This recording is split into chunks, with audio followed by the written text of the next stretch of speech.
Pergunta, alguma notícia sobre o caso Hectare Sunos? Pode comentar? Nenhuma nova notícia que eu saiba. E o Anderson, como ficam essas situações com influencers e essa questão da Suno e Hectare? Acho complicado, pois é uma casa de análise e tem que mandar a real. Então, semana retrasada, teve uma notícia em um site falando que viu mais frases, troca de mensagens do WhatsApp do Thiago Reis e tal, só que não vi isso em nenhum outro veículo mais, e não sei, não tenho o que acrescentar nessa história. O que eu já entendi há algum tempo é que regulador e justiça têm o seguinte problema de pesquisa para responder, tá? Com o meu jeito acadêmico de ser. Influenciar pessoas via rede social é o mesmo que manipular mercados? Se alguém quiser fazer um TCC, uma dissertação de mestrado, uma tese de doutorado, está dado o problema de pesquisa. Influenciar pessoas, eu acho que a Suno e mais um monte de gente assumidamente busca fazer. O marketing de influência, influenciar as pessoas via rede social. Isso significa manipulação de mercado? Essa é a pergunta que a justiça tem para responder e o regulador tem para responder. É isso. Mas não tenho mais o que acrescentar. E não soube mais fatos a respeito disso. Tá? Mas o Dorian pergunta aqui, pede para comentar sobre o recebimento dos terrenos pelo RPR11.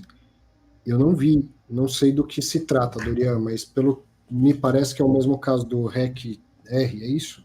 É um fundo de papel e recebeu alguns terrenos como dação em pagamento de um crédito. Eu não consigo comentar porque não vi nada. Também não vi fato relevante a respeito disso. O SBS pergunta se os FOFs pagam imposto de renda sobre o lucro nas operações da venda. Sim, pagam. Meio que uma barbeiragem da Receita Federal, na minha opinião, mas eles pagam. Se vender, o rendimento é isento. Recebe rendimento de fundo imobiliário, não precisa pagar nada. Mas quando vende cota com lucro, tem imposto de renda a pagar. Quer comentar alguma coisa, Nod? Tem um comentário do Matheus que me chamou a atenção. Vai lá, comenta. Então vamos lá. Primeiro, sobre FOFs. Sim, FOFs pagam ganho de capital, mas tem alguns FOFs de vez em quando que conseguem reverter isso na justiça. O pessoal me sacaneou quando eu usei essa expressão na semana passada, mas eu vou usar de novo. É um balaio de gato. Então tem fundo que consegue reverter, tem fundo que não consegue. A Receita diz que sim, aí tem fundo que paga na justiça, né? E discute na justiça e consegue pegar o dinheiro de volta, não consegue. É um balaio de gato. Sobre a venda do ABCP, no site da Simproptech, então aqui notícia, informação oficial, tem um comunicado do dia 12 de abril, ou seja, 3 dias atrás, quarta-feira, dizendo que não há qualquer tratativa ou proposta vinculante relacionada a qualquer de seus ativos.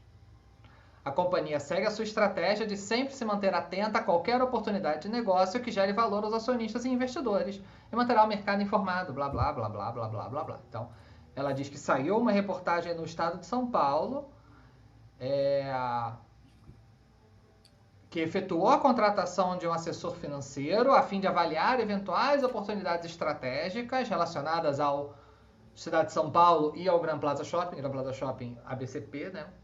Mas aqui também não tem comunicado da estrutura. Se tem a ver com as cotas, se tem a ver com a participação no imóvel ou qualquer coisa parecida, mas na prática o que ela está dizendo é que assim, não tem nada na mesa. Que negócio, amanhã aparece uma coisa na mesa. Ou, pelo menos, até dia 12 de abril, 3 dias atrás, então quarta-feira, não tinha nada na mesa, nenhuma proposta real. Tá dizendo que assim, se vier um preço bom, pagando bem, que mal tem. Como diz a frase do mercado. Então, mas que não tem nenhuma tratativa real sobre isso. Era isso que eu queria comentar em edição extraordinária. Marcos disse aqui que saiu no relatório gerencial do RPR11 que eles receberam terrenos em dação em pagamento. Então, eu realmente não vi. Se não é um fato relevante, é porque deve ser num valor bem pequenininho em relação a todo o patrimônio do fundo. E é isso aí, Marcos. É o mesmo caso do REC-R.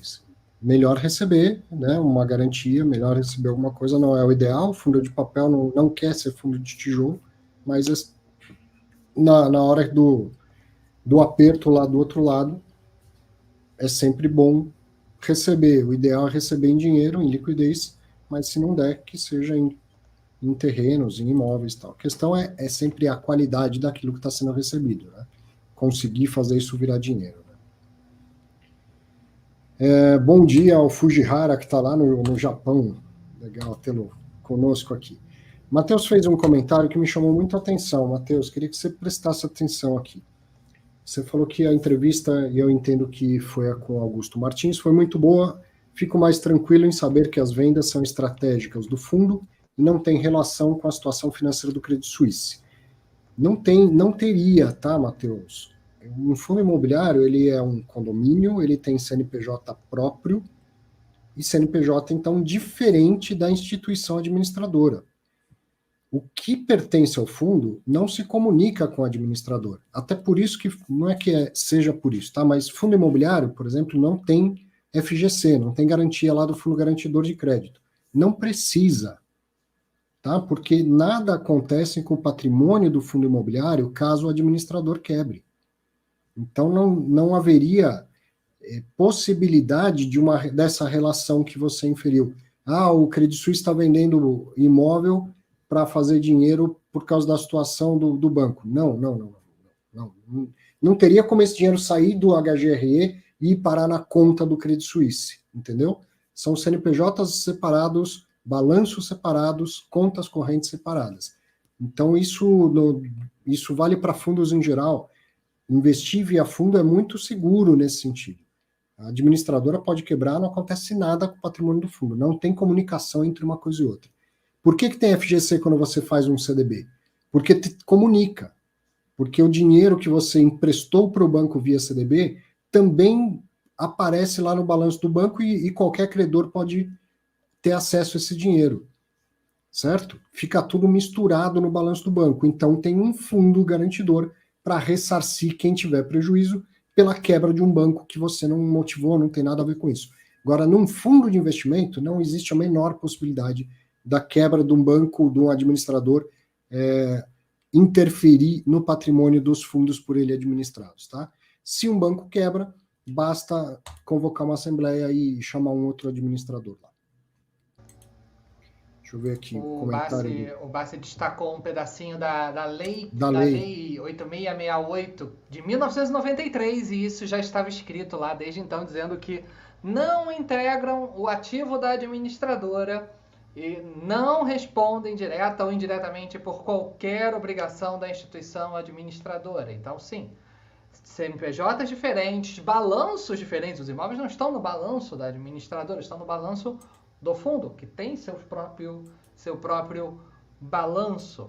E, detalhezinho técnico, FII não tem nada a ver com FGC, porque FII não é crédito, você não está emprestando. Quando você investe num CDB, você está emprestando para o banco. Se você investe numa LCI, você está emprestando para o banco. Se você investe numa LCA, idem. Você está emprestando, você se torna credor e o banco é o seu devedor. O fundo imobiliário não, como se chama no jargão, é equity. Você é sócio, você é dono. Então, assim como se você se tornar sócio da padaria do teu cunhado, você não tem nenhuma garantia de recebimento. Você vai receber o que está contratado lá, X% do lucro, XYZ. Da mesma forma como num fundo imobiliário você tem a regra da distribuição de 95% do resultado.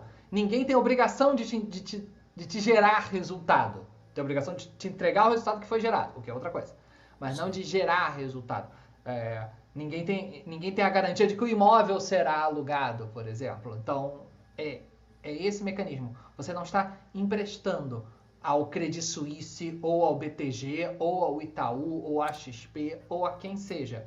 Você está se tornando dono de um empreendimento ou conjunto de empreendimentos e que você tem essas empresas como um contratado seu. A gestora ou a administradora são entidades contratadas pelo fundo. Há um contrato de prestação de serviço, de gestão e de administração. Inclusive, o fundo pode mudar de gestor e de administrador. Fato raro? Fato raro. Inédito? Não mesmo. Tivemos já inúmeros casos ao longo da história. O Eleu deu um exemplo legal também. Ó. Quando a imobiliária que você deixou administrando o seu imóvel quebrar, nada acontece com o seu imóvel. Né? O mesmo acontece para um fundo imobiliário. É isso aí. Bom, o Felipe aqui está me mandando embora. Ó. O Arthur, caramba, vocês vão até que horas hoje? Eu vou pedir uma pizza para gente. E é o seguinte, o Felipe, já aconteceu da gente ficar mais de 3 horas aqui. Mas hoje eu tenho que pedir uma pizza na casa de um amigo. Assim, já vou me reunir